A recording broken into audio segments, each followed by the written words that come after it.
of the television? Absolutely, Jacques. You absolutely can. And you said that you were finding trouble with royalty, licensing, copyright information through Orchard distribution. Well, I'll tell you what, Jacques, let's talk a little bit about this in tomorrow's class, like see me before and after class. But I think just to kind of respond to your question right here, I think that if you go through Create Space, I think that you might be able to get through some of those hurdles that you're talking about with the Orchard, because from what I understand, the Orchard is not the greatest company. Um, but it's still okay. It's still okay. Don't get me wrong, but it's not the greatest company. But let's talk a little bit about that in right before tomorrow's class. So okay, so let's get to the discussion questions, and actually, even before we do this though, let me kind of walk you guys through this is kind of review from last week, but if you want to look at some examples of what other students have done for Project 3, this is a reality show, so this is a television example, but this is what the student did, right? So they have their mission statement, they have their executive summary. I blocked out their name for anonymous reasons, but they go into a little bit of detail about their executive summary. They talk about their company description, the product, which is the film itself, right?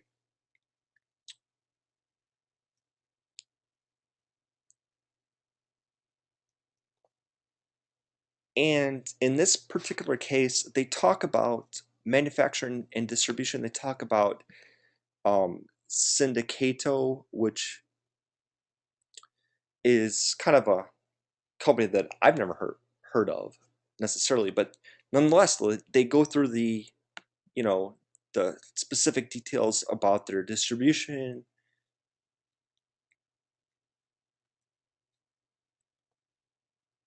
And then just a nitpick here, I would actually ask for the student to do a little bit more of a detailed conclusion, but nonetheless, still pretty good, right?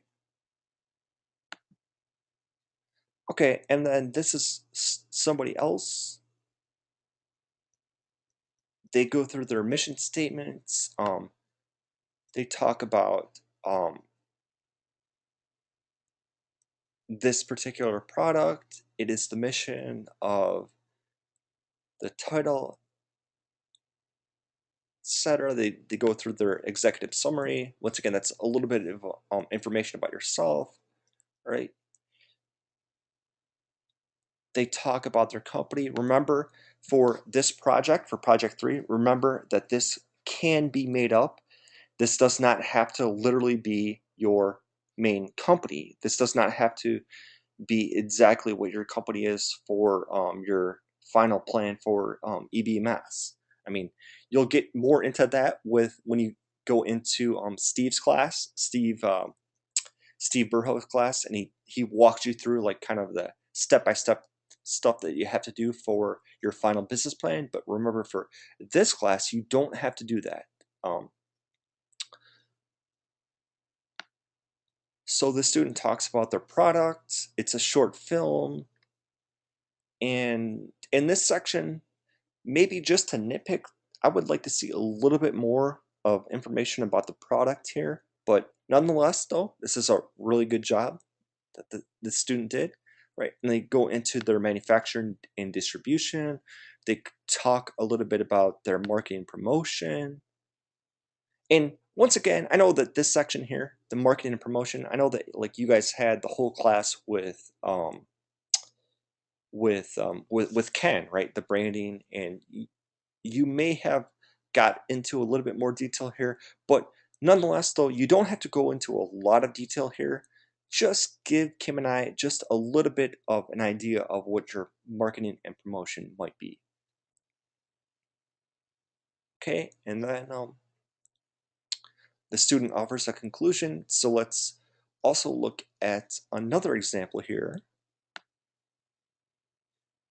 I think I showed you guys this last week. This is actually a really good student, and her book is a really good. She talks about how, like, the title is "Where Did Grandma Go?" Right? So she talks, again. We're not going to go into a lot of detail here about the product here, but she talks about the mission of the book. She goes into a very lengthy examination of her, executive summary. She talks about the company description. She talks about the product. She even provides kind of a chapter list of the book, right? So she goes to that. Um, she goes into manufacturing and distribution, marketing and promotion. So really good job. Just to nitpick this a tad, I would want kind of a little bit of a conclusion here, but nonetheless, though, she does a really good job. Okay.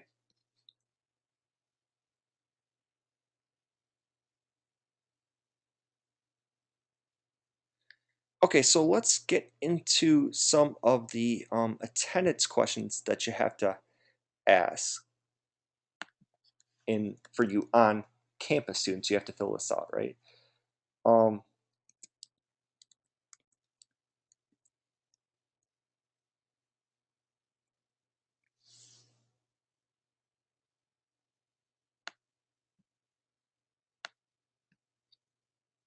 so just give me 1 second here.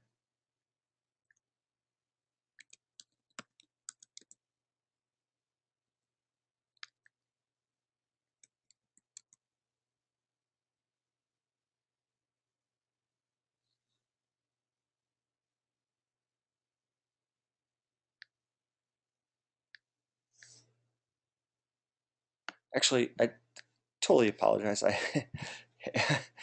have to do this from scratch. I thought I had this loaded, but that's okay.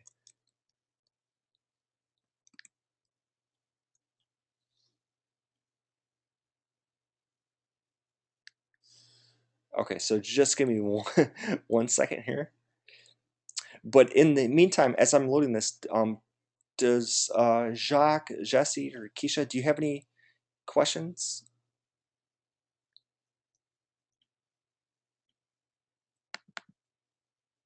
Okay, perfect.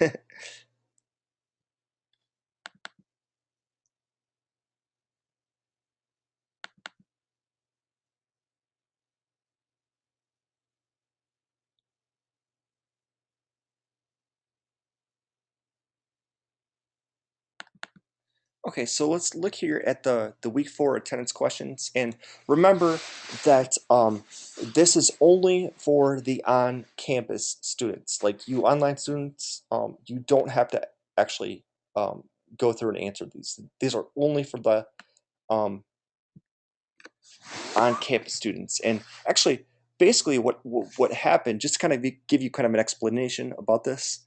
What happened was about 6 months ago.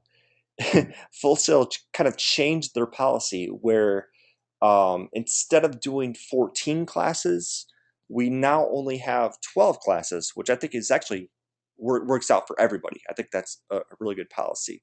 But as a result, what they have done is actually they changed, instead of having 14 classes for the on-campus students, they make the on-campus students attend these go-to sessions, which are, they count for like 2 hours each, whatever. So that's one of the reasons why the on-campus students have to do these tests. But so anyways, let's kind of go through these answers, and I'm going to give you the answers right now, actually. So number one, what piece of creative content will you be using for your self-publishing project? Basically, I mean, exactly what you guys are working on for project 3, right? So it could be a film, it could be a TV project, it could be a music project, it could be a game treatment or a project, it could be a book project. So that's the answer to number one. Like whatever you're doing for project 3 is the answer to number 1, right? And then number 2, in the mission section, you should be discussing the mission of your what? The answer is your project. Remember that for number 2, what Kim sometimes sees is when students say, well, I'm talking about the mission of my company. Remember, for this class, this is kind of a real world class. This is kind of a class where you can kind of be on your own, and you don't have to talk about your final project for EBMS. So the answer to number 2 is the mission for your project, right? So it could be your book, it could be your film, it could be your music project, whatever it might be, right? That's the answer to number 2. It's not the mission of your company that you're doing for your final EBMS project. It's the mission for your project that you're doing for this class for project 3, right? Okay, so number 3, is it acceptable to use real, hypothetical, or final business for this project? The answer is that it is completely acceptable to use a totally hypothetical thing, right? I mean, one of the goals that that Kim and I hope that you have learned through going through this class is that we're not really we don't expect you to be able to like write a screenplay in like 4 weeks, right? We don't expect you to have a music project in 4 weeks, right? But our goal is to show you how you would go about doing these types of things when you do have it complete. So for number 3, the answer is that it's totally okay to use something that's completely hypothetical for this project and for this class. So you can use something for real. I mean, if you're definitely using this stuff for your final business plan for EBMS, that's totally okay. But if you just want to kind of make up things and kind of do something totally hypothetical, like so for example, if you have like a screenplay in mind, and let's just say that you have the basics down and you want to use that for project 3, that's okay. We're not expecting you to have the whole thing done, right? So I hope that makes sense for number 3. Number 4, what is an aggregator or print on demand company? I mean, for number 4, you can literally put down your aggregator. You could literally put down CreateSpace or TuneCore or um, Film Baby or CD Baby, like whatever it might be. But the point, though, with Project 3, with their manufacturing and distribution strategy, is that you are explaining what your print-on-demand company might be, right? So there's a lot of options to choose from. There's no right or wrong answer, but as long as you put that down, that's what we're looking for that, right? Number 5, how will a PE or a POD be necessary for this project? Well, keep in mind what you want to put for number 5 is that the print on demand company is the one that gets your content out there, right?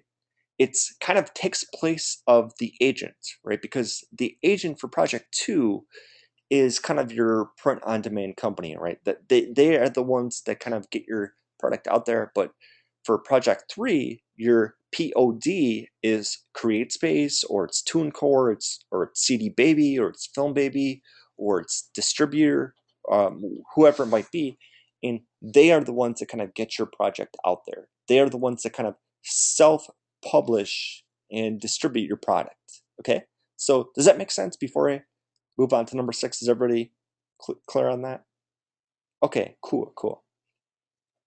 Okay, so number 6, if you do have a POD in mind already, which one is it, right? So, so you might not have the answer to this right now. That's totally fine if you want to do some more research on this before Sunday, but you're just going to tell Kim and I which one you have in mind and why you chose that, right? So it could be a number of different companies, but just explain which one it is and why you chose that, okay?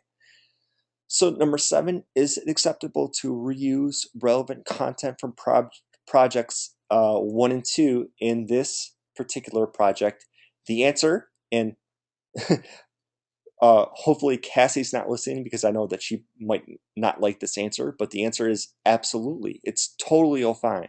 It's totally fine to reuse if you want some of the stuff that you did for projects 1 and 2, right? So like some of the stuff that you talked about in your executive summary or your biography for project 2, you can totally use that for project 3, and that's totally fine, and Kim and I welcome that. I mean, and actually, some of the stuff that you talked about too for the marketing and promotion for Project 2, you could definitely reuse a lot of that because remember that this is a real world class, right? So that we're looking for how you guys are going to use this in the real world, and it's true in the business world and the entertainment world that absolutely people reuse some of their previous stuff, and that's totally fine. So just so number 7 is it's totally acceptable. And so the answer is yes to number 7, right?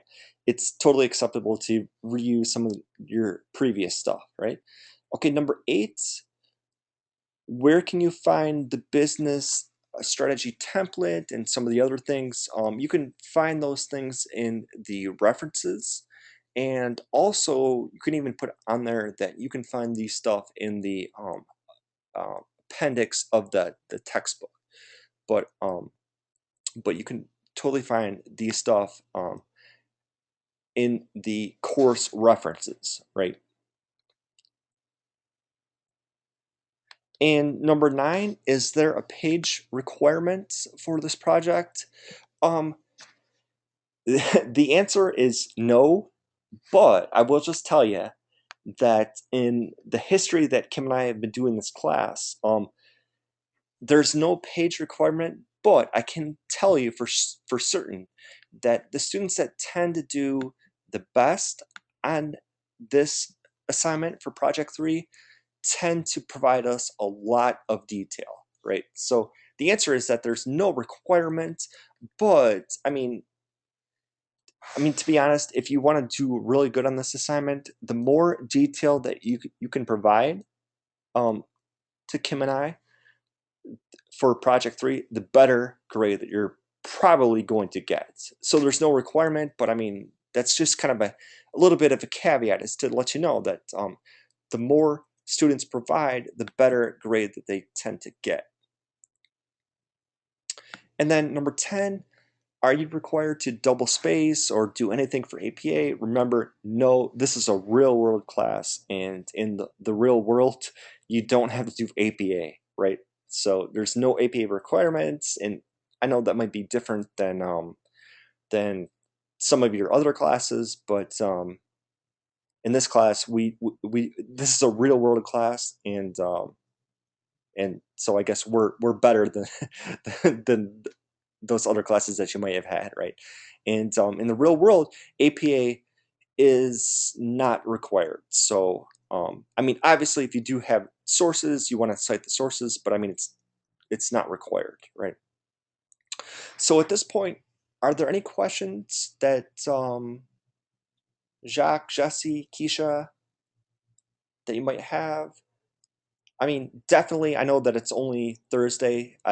Once again, I apologize that we did have to have this Thursday as opposed to Tuesday, but I had my own thing at UCF. I had to attend a conference, so couldn't do it this Tuesday. But definitely want to thank you guys for attending on Thursday. And as always, remember that you still have until Sunday to complete the project 3. And so if you do have any questions, feel free to contact Kim or I.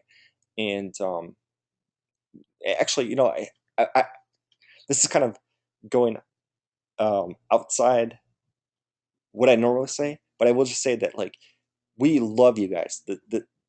Like this month was so great. I mean, both of you on campus students and online students. I mean, you guys were just so wonderful that we really appreciate your hard work and all the effort that you put into this month. And we definitely want to kind of, you know, say thank you, but also good luck to the rest of your classes and your business endeavors, and definitely keep in touch with Kim and I because we definitely love you guys. So okay, so I'm gonna go ahead here and I'll close this out, but I'm gonna put this up on FSO, and so if there's any questions between now and Sunday, just feel free to give Kim and I or send an email or give us a call, and we'll definitely hear from you guys later on. So okay, so thank you, Jesse and Keisha and Jacques, and we'll definitely talk to you guys later. Okay.